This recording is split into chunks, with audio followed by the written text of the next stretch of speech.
नमस्कार, मैं हूं अभिषेक त्यागी। आईपीएल 2025 से पहले हर टीम की जानकारी आप लोगों को दे रहे हैं, लेकिन देखिए गलतियों पर भी बात होनी चाहिए कि किस टीम ने क्या क्या गलती की, किस टीम की कौन सी गलती उस पर भारी पड़ सकती है, किस टीम की कौन सी गलतियों की चर्चा हो रही है। बात केकेआर की करेंगे कि केकेआर ने कौन कौन सी गलतियां की हैं। अब देखिए, सबसे पहले तो केकेआर ने क्या किया, सबसे अच्छा काम किया कि रिंकू सिंह को उनकी मेहनत का फल दिया, रिंकू सिंह को सम्मान दिया, क्योंकि रिंकू सिंह पिछले 3 सालों में सबसे बड़े मैच विनर बनकर सामने आए हैं। तो इससे खिलाड़ी का भरोसा जगता है अपनी टीम के ऊपर। अगर आप इस तरीके की परफॉर्मेंस करते हैं तो जाहिर तौर पर रिंकू सिंह ने जिस तरीके का परफॉर्मेंस करके दिखाया है उसका इनाम मिला है। ये केकेआर के फैंस के लिए बहुत अच्छी बात है कि रिंकू सिंह को सबसे ऊपर पहले नंबर पर रिटेन किया है, आंद्रे रसल, सुनील नरेन से ऊपर रखा है। इससे पता चलता है कि केकेआर अपने खिलाड़ियों का सम्मान करना जानती है, मैच विनर खिलाड़ियों को इज्जत देना जानती है और रिंकू सिंह को सबसे पहले नंबर पर रिटेन किया है। उसके बाद में आप आंद्रे रसल है, सुनील नरेन है, हर्षित राणा, ये 3-4 खिलाड़ी जो है वो रिटेन की है। लेकिन केकेआर कुछ गलतियां कर बैठी है। अब उन गलतियों की चर्चा करेंगे, उसके बाद में आप भी हमें कमेंट करके बता सकते हैं कि आपका इस वीडियो पर क्या कहना है। सबसे पहली गलती अगर मैं केकेआर की बात करूं तो मेरा ऐसा मानना था कि श्रेयस अय्यर को मनाकर रखना चाहिए था, क्योंकि श्रेयस अय्यर हो सकता है, मुझे ऐसा लगता है, क्योंकि कप्तान श्रेयस अय्यर दिल्ली में भी बनेंगे या जिस टीम में भी जाएंगे, कप्तान केकेआर में भी थे। कप्तानी को लेकर कोई टेंशन नहीं है, बल्कि केकेआर में तो श्रेयस अय्यर एक विनिंग कैप्टन है। विनिंग कैप्टन की तो एक अलग तरीके की बात होती है, लेकिन अमाउंट पर शायद बात बिगड़ी होगी। मेरा ऐसा मानना है कि शायद श्रेयस अय्यर की बात जो है केकेआर से वो अमाउंट पर बिगड़ी होगी।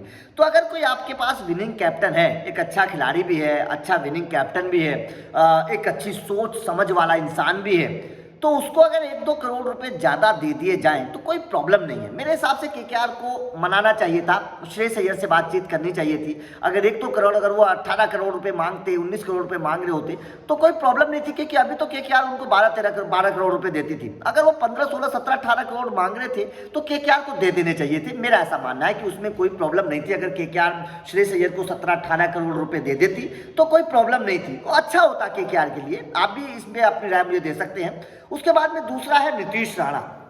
अगर श्रेयस अय्यर आपके पास नहीं थे, अगर श्रेयस अय्यर को आप नहीं रोक पा रहे थे तो आप नीतीश राणा को रोक सकते थे। मेरा ऐसा मानना है नीतीश राणा को रोका जा सकता था, क्योंकि नीतीश राणा जो है ना वो ना केवल अच्छे बल्लेबाज हैं, हमने कई मौकों पर देखा है वो गेंदबाजी भी अच्छी कर रहे हैं, बल्लेबाजी भी लेफ्ट हैंडर बल्लेबाजी है करते हैं, और केकेआर को इस वक्त लेफ्ट हैंडर बल्लेबाजों की जरूरत भी है अगर ऊपरी क्रम पर देखें, क्योंकि रिंकू सिंह तो नीचे आएंगे। तो ऐसे और अच्छे कप्तान भी हैं। अगर आपके पास श्रेयस अय्यर बच रहे थे, नहीं रुक रहे थे, तो आप नीतीश राणा को रोक सकते थे। नीतीश राणा आपको सस्ते में भी मिल जाते, कोई जरूरी नहीं था कि नीतीश राणा आपसे बहुत महंगी रकम मांग रहे हो। नीतीश राणा आपको 8-10 करोड़ रुपए में मिल जाते, 12 करोड़ 13 करोड़ रुपए में, कोई प्रॉब्लम नहीं थी। तो नीतीश राणा को आप रख सकते थे, एक फ्यूचर कैप्टन आपको मिल रहा था। नीतीश राणा का तो अभी भविष्य लंबा बड़ा है, तो 5 या 7 साल आपके लिए कप्तानी कर सकते थे, तो नीतीश राणा को रोका जा सकता था। मेरा ऐसा मानना है आपके पास कप्तानी का विकल्प होता। अभी आपके पास कप्तानी का विकल्प नहीं है, और अभी हो सकता है कि केकेआर को कप्तान खरीदना बहुत भारी पड़ जाए, क्योंकि अगर आप ऑप्शन में जाएंगे, किसी कप्तान के पीछे जाएंगे, आप जोस बटलर की बात कर लीजिए, अगर आप जाना चाहते हैं जोस बटलर के पीछे, अगर आप ऋषभ पंत के पीछे जाना चाहते हैं, अगर आप श्रेयस अय्यर को दोबारा से खरीदना चाहते हैं, आप किसी बाकी खिलाड़ी के पीछे भी जाना चाहते हैं, क्विंटन डिकॉक के पीछे भी अगर आप जाना चाहते हैं कप्तान के तौर पर, तो आपको महंगा पड़ेगा। आपको ऐसा नहीं है कि ये सब खिलाड़ी आपको 10-12 करोड़ रुपए में मिल जाएंगे, नहीं, ये सब खिलाड़ी आपको 14-15 करोड़ रुपए से कम में नहीं मिलेंगे। तो आप नीतीश राणा को रोक सकते थे अगर आपके पास श्रेयस अय्यर नहीं थे। उसके बाद में फिल सॉल्ट। देखिए, फिल सॉल्ट ने आपको चैंपियन बनाया है, फिल सॉल्ट ने आपके लिए बेहतर बल्लेबाजी करके दिखाई है। फिल सॉल्ट को क्यों छोड़ दिया मुझे समझ में नहीं आ रहा, क्योंकि आपके पास अब विकेट कीपर बल्लेबाज है ही नहीं। अब विकेट कीपर बल्लेबाज के तौर पर आप किसको लेंगे? आपके पास फिल सॉल्ट, रहमानुल्लाह गुरबाज दोनों अच्छे खिलाड़ी थे। गुरबाज को तो यार आप सस्ते में भी रख सकते थे। गुरबाज तो ये अफगानिस्तानी खिलाड़ी तो ज़्यादा पैसों की मांग करते भी नहीं है। गुरबाज को तो अगर आप चाहते तो सस्ते में रख सकते थे, और अच्छी फॉर्म में भी है गुरबाज, विकेट कीपर बल्लेबाज है। अब आप अगर ऑक्शन में विकेट कीपर बल्लेबाज के पीछे जाएंगे, अच्छे किसी बल्लेबाज के पीछे जाएंगे, तो केकेआर को भारी पड़ सकता है। गुरबाज को आप 2-2.5-3 करोड़ रुपए देकर रोक सकते थे। मुझे ऐसा लगता है कि गुरबाज ज़्यादा महंगे भी नहीं बिकते, तो गुरबाज को रखा जा सकता था, लेकिन यहाँ पर केकेआर चूक गई।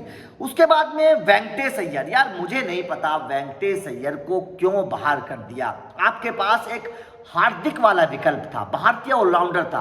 वेंकटेश अय्यर से गेंदबाजी करवाई नहीं जा रही है, मुझे समझ में नहीं आ रहा है कि क्यों गेंदबाजी नहीं करवाई जा रही है। बल्लेबाजी में उन्होंने केकेआर को चैंपियन बनाया है 2024 में। वेंकटेश अय्यर का बहुत बड़ा योगदान था, ऊपरी क्रम पर बड़े अच्छी बल्लेबाजी उन्होंने की थी। कई मौकों पर अर्धशतक लगाकर केकेआर को मैच जिताए थे और फ्यूचर ऑलराउंडर के तौर पर उनको देखा भी जा रहा है। लेकिन वेंकटेश अय्यर को रिटेन ना करना मुझे समझ में नहीं आता है, मुझे समझ में नहीं आता है कि वेंकटेश अय्यर को आखिर क्यों रिटेन नहीं किया केकेआर ने। ये चीज़ें मेरी भी थोड़ी सी समझ से परे हैं, क्योंकि एक अच्छी बल्लेबाजी वेंकटेश अय्यर कर ही रहे थे, उसमें तो कोई प्रॉब्लम थी नहीं वेंकटेश अय्यर की बल्लेबाजी में तो। लेकिन वेंकटेश अय्यर को क्यों नहीं रिटेन किया, ये समझ में नहीं आया।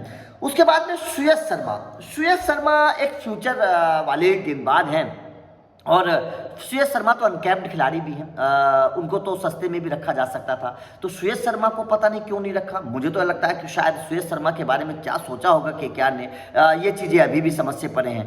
तो केकेआर ने यहाँ पर एक बहुत बड़ी मिस्टेक की है। अगर आप खिलाड़ियों की बात करें तो आप 2024 की अगर आप टीम को देखेंगे, अंगरिक्ष रघुवंशी अनकैप्ड खिलाड़ी हैं, सस्ते में आप उनको रख सकते थे। कई मौकों पर रघुवंशी ने बहुत अच्छी बल्लेबाजी करके दिखाई थी, बहुत कमाल की तूफानी बल्लेबाजी अंगरिक्ष रघुवंशी ने करके दिखाई थी।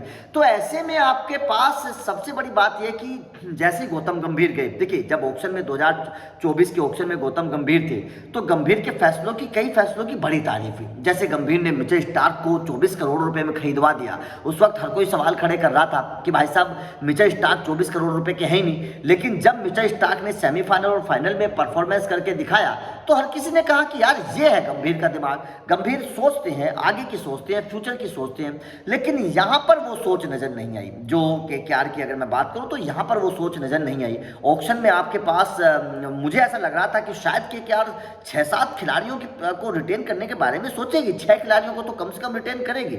लेकिन केकेआर ने थोड़ा सा मुझे ऐसा लगता है कि शायद डिफेंसिव सोच अपनाई है। केकेआर ने ये सोचा है कि ये जो खिलाड़ी छोड़ रहा है केकेआर, ये ऑक्शन में सस्ते में मिल जाएंगे। लेकिन मुझे लगता नहीं है कि जितने भी खिलाड़ी केकेआर ने छोड़े हैं वो तमाम खिलाड़ी ऑक्शन में केकेआर को सस्ते में मिलेंगे। मुझे नहीं लगता कि केकेआर इन खिलाड़ियों को सस्ते में ले पाएगी, क्योंकि आप वेंकटेश अय्यर की बात कर लीजिए, श्रेयस अय्यर की बात कर लीजिए, उसके बाद में आप नीतीश राणा की बात कर लीजिए, श्रेयस शर्मा की बात कर लीजिए, ये तमाम खिलाड़ी आपको सस्ते में नहीं मिलेंगे, ये बात तो पक्की है। तो आप फिल सॉल्ट की बात कर लीजिए, आप रहमानुल्लाह गुरबाज की बात कर लीजिए, ये तमाम खिलाड़ी आपको सस्ते में नहीं मिलेंगे। तो यहाँ पर शार्दुल ठाकुर के बारे में सोचा जा सकता था, शार्दुल ठाकुर भी थे, उनके बारे में थोड़ा सोचा जा सकता था, अगर वहाँ पर थोड़ा सा बेहतर होता। वैसे शार्दुल ठाकुर सीएसके में चले गए हैं, लेकिन शार्दुल ठाकुर के बारे में क्या दोबारा सोचेंगे, ये थोड़ा सा मैं आपको बताना चाहता हूँ। क्या शार्दुल ठाकुर जैसे ऑलराउंडर, क्योंकि ऑलराउंडर जो है आपके पास वेंकटेश अय्यर भी था, लेकिन वेंकटेश अय्यर आपके पास नहीं है, तो यहाँ पर क्या आप ये सोच सकते हैं कि आपके पास एक भारतीय ऑलराउंडर भी होना चाहिए था